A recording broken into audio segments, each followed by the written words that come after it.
बैठे हैं, जो कुछ साथी बाहर खड़े हैं, सबसे पहले आप सबको हाथ जोड़ के राम राम सत श्री अकाल। और मेरा एक निवेदन रहेगा, जब हम आंदोलन जीत जाएंगे और आंदोलन के ऊपर जो किताबें लिखी जाएंगी, निश्चित तौर पे उस इतिहास में सबसे पहले, सबसे ऊपर और सोने के अक्षरों में नाम आएगा। अपने आप पहुंच जाता था। तो साथियों, बात को हम आगे करें, उस पर हमें विचार करना पड़ेगा। 1947 के समय आजादी की लड़ाई में जिन क्रांतिकारी लोगों ने अपनी कुर्बानी दी थी, लाखों भारतीयों ने अपना शीश कटाया था, लाखों भारतीयों ने फांसी के फंदे को चूमा था। आखिर किस लिए उन्होंने अपनी कुर्बानी दी थी, यह सोचना पड़ेगा। आज शहीद आजम भगत सिंह, राजगुरु, सुखदेव, चंद्रशेखर आजाद, गांधी, सुभाष चंद्र बोस, अशफाक उल्लाह खान, छोटूराम, चौधरी चरण सिंह, इन लोगों की आत्माएं, इन महान हस्तियों की आत्माएं आज निश्चित तौर पर ऊपर बैठ के रो रही होगी। इस तरह का भारत बनाने के लिए इन्होंने कुर्बानी दी, और कैसा भारत आज हमने बना दिया। जो आज स्थिति है देश की, राजनीतिक पार्टी इस सिस्टम पर जिम्मेदार है ही है। इस स्थिति के लिए हम खुद भी जिम्मेदार हैं। पिछले 7 सालों में इसी मोदी सरकार ने 15 करोड़ रोजगार खत्म कर दिए। नए रोजगार देने की तो बात दूर की है। जो नौकरियों पे थे उनको नौकरियों से निकाल दिया गया, उनको बेरोजगार बना दिया जिनके पास रोजगार था। ये हमारे देश की आज स्थिति है। 2016, 2017 इन 3 सालों तक, इन 3 सालों में हमारी सरकार ने किसानों की आत्महत्या के आंकड़े पब्लिक नहीं करे। क्यों नहीं करे? क्योंकि जब 2014 में राज में आए और इन्होंने अपने कार्यकाल के पहले साल में, कि मोदी सरकार के राज के पहले साल में किसानों की आत्महत्या घटी नहीं थी, बल्कि काफी बढ़ गई थी। तो फिर इन्होंने क्या किया मोदी सरकार ने, जब तक चोरी पकड़ ली गई, इसलिए उन्होंने अगले 3 साल तक किसानों की आत्महत्या के आंकड़े छापे ही नहीं। यानी देश को भी नहीं बताया कि किसानों की आत्महत्या कितनी हुई है। वो आंकड़े छुपा दिए गए, वो आंकड़े ही बंद कर दिए गए छापना। साथियों, कभी कोई साथी ये सोचता हो कि यह आंदोलन सिर्फ किसानों का आंदोलन है और इन कानूनों से सिर्फ किसानों को नुकसान होगा, अगर कोई भाई ऐसा सोचता है तो ये उसकी नादानी है, ये उसकी गलतफहमी है। इन 3 कानूनों से किसान तो 10 दिन के बाद मरेंगे। पहले दिन वो लोग मरेंगे जो खेती नहीं करते, पहले दिन वो लोग मरेंगे जो आज शहरों में बैठे हैं और कहते हैं हमारा क्या लेना देना। पहले दिन वो लोग मरेंगे जो पीडीएस सिस्टम के माध्यम से जिनको 2 रुपए किलो अनाज मिलता है, पहले दिन वो लोग मरेंगे। एक संस्था है जिसका नाम आप सबने सुना होगा, एफसीआई। सुना है या नहीं सुना? आप सबने सुना है ना? एफसीआई का क्या काम है?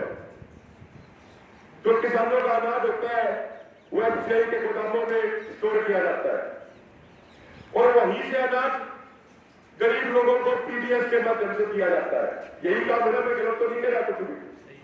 किसानों का लिया और गरीब लोगों को सब्सिडी के माध्यम से 2 रुपए किलो का अनाज दे दिया। जब 2014 में मोदी सरकार सत्ता में आई,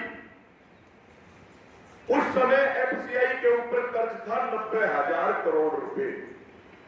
40-45 सालों में एफसीआई के ऊपर कर्ज हुआ 90,000 करोड़ रुपए। यानी साल का लगभग 2,000 करोड़ रुपए का कर्जा एफसीआई के ऊपर होता था।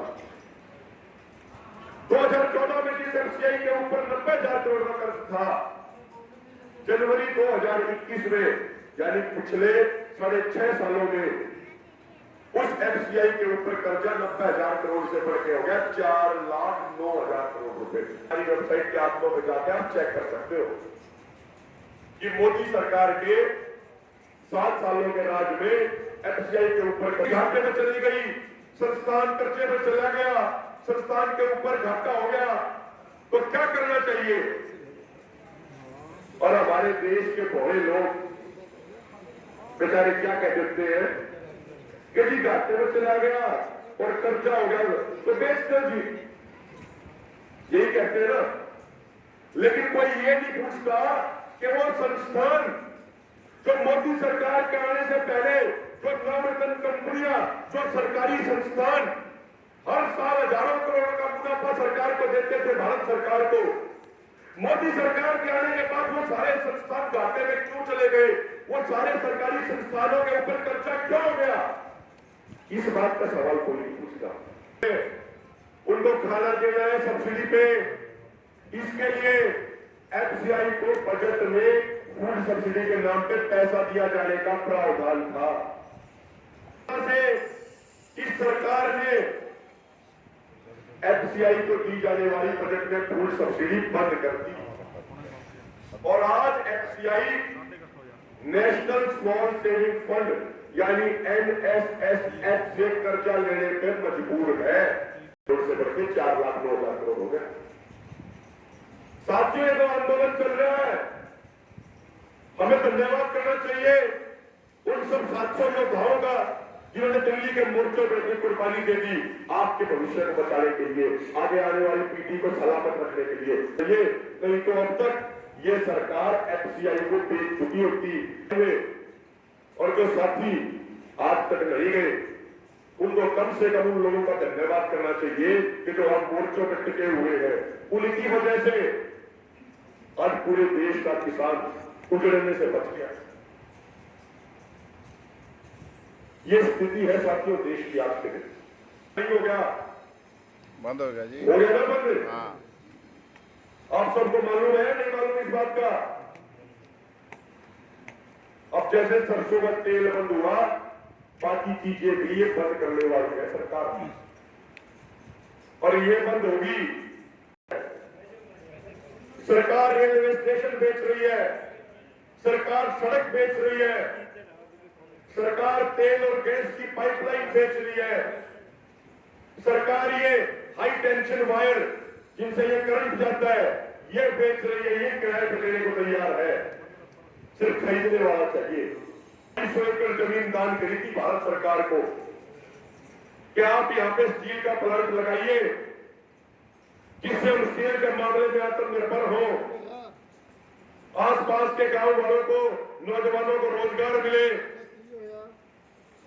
आज उस स्टील प्लांट की कीमत 3 लाख करोड़ रुपए है, लेकिन मोदी सरकार उस स्टील प्लांट को 3 लाख करोड़ रुपए है, उसको मात्र 13,000 करोड़ रुपए में गौतम अडानी को बेच रही है, सिर्फ 13,000 करोड़ रुपए। आपकी खून पसीने की कमाई को बेचा जा रहा है। मोर्चे का नहीं, भारत सरकार का संस्थान है। वो संस्थान कहता है कि 2011-12 में एक किसान परिवार की आय 6,431 रुपए थी, आज 2019 में बढ़ के वो 10,000 होगी, 10,431 रुपए। लेकिन सबसे खतरनाक बात क्या? पहली बात तो आप ये देखो, अगर आप 7% की भी महंगाई दर लगाओगे तो 7 सालों में 49% तो महंगाई बढ़ेगी।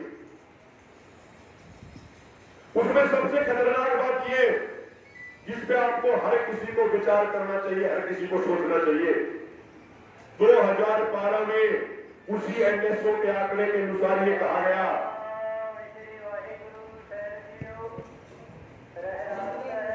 यानी 48% हिस्सा खेती बाड़ी यानी फसल बेचने से आता था। ध्यान से सुनना मेरी इस बात, 48% हिस्सा खेती बाड़ी यानी फसल में जो एक किसान की टोटल आमदनी है उसका मात्र 37.4% हिस्सा खेती बाड़ी यानी फसल बेचने से होता है। यानी जो खेती बाड़ी से आपकी आमदनी थी, पहली बात तो आपकी आमदनी बढ़ी ही नहीं। आपने खतरनाक बात, और उससे ज्यादा खतरनाक बात यह कि आपकी आमदनी में जो खेती बाड़ी का हिस्सा था वो भी 10% कम हो गया। यानी 10% आपकी आमदनी मजदूरी करके बढ़ गई। खेल है जानने को मिले, यही एजेंडा है WTO, वर्ल्ड बैंक, गेट समझौता, IMF, कॉर्पोरेट घरानों का यही एजेंडा है और कोई एजेंडा नहीं है। इसीलिए मेरे हाथ जोड़ के आपसे विनम्रतापूर्वक ये निवेदन है कि साथियों, इस आंदोलन में अपनी भागीदारी बढ़ाओ।